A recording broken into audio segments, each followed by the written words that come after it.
It was Adolf Hitler who coined a propaganda technique he called the big lie, arguing that people may be more likely to believe colossal untruths because they would not believe that others would have the impudence to distort the truth so infamously. So in the big lie, there's always a certain force of credibility. The book Eat Right for Your Type makes the astounding claim that people with different blood types should eat different foods. Type O's are supposed to be like hunter and eat a lot of meat, whereas people with type A blood are supposed to eat less. In one of the world's most prestigious nutrition journals, a systematic review of the evidence supporting blood-type diets was published. They didn't find any.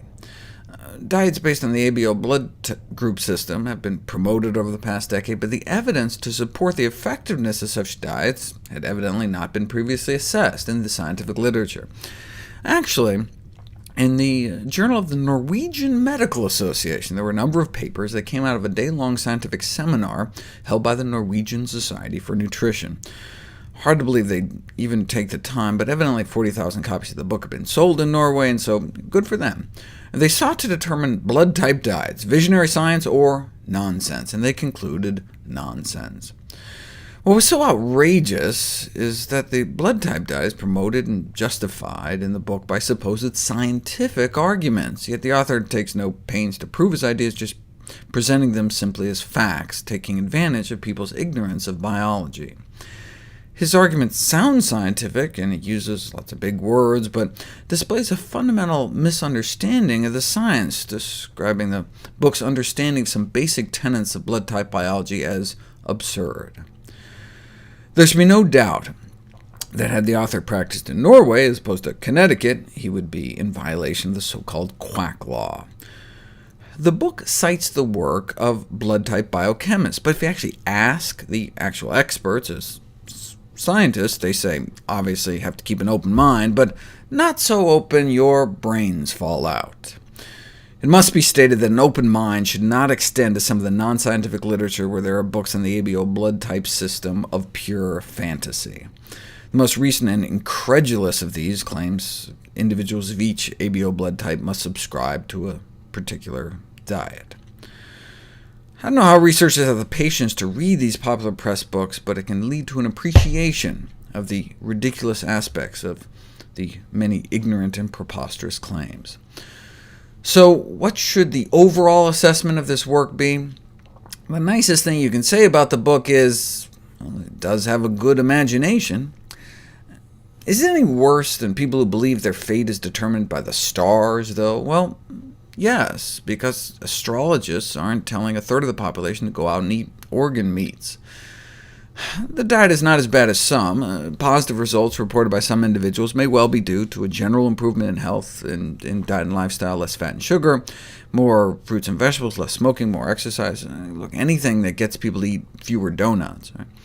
But though this may get lost a bit in translation, a professor of laboratory medicine at the Norwegian University of Sciences Analysis concluded that the author's learning must be considered junk and without scientific foundation. What did the new review find? They sifted through over 1,000 papers that might shed some light on the issue, and none of the studies showed an association between blood-type diets and health-related outcomes. They conclude there's currently no evidence that an adherence to blood-type diets will provide health benefits, despite the substantial presence and perseverance of blood-type diets within the health industry. The author responded to the review on his website, saying that there's good science behind the blood-type diet, just like there's good science behind Einstein's mathematical calculations, and that if blood-type diets were just tested in the right way, just like Einstein's E equals mc squared, he would be vindicated.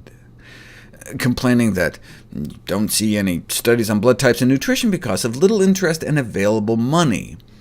He sold over 7 million books. Why doesn't he fund his own studies? That's what the Atkins Corporation did. And the answer is he has. In 1996, he wrote, "I'm beginning the 8th year of a 10-year trial in reproductive cancers using the blood-type diet. By the time I release the results in another 2 years, I expect to make it scientifically demonstrable that the blood-type diet plays a role in cancer remission." Okay, so that would be 1998, and the results? Still not released 16 years later. Clever tactic, though, saying you're just about to publish, banking that no one would actually follow up. So in his sequel, he said he was currently conducting a 12-week randomized double-blind controlled trial implementing the blood type diet to determine its effects on the outcomes of patients with rheumatoid arthritis. That was 10 years ago.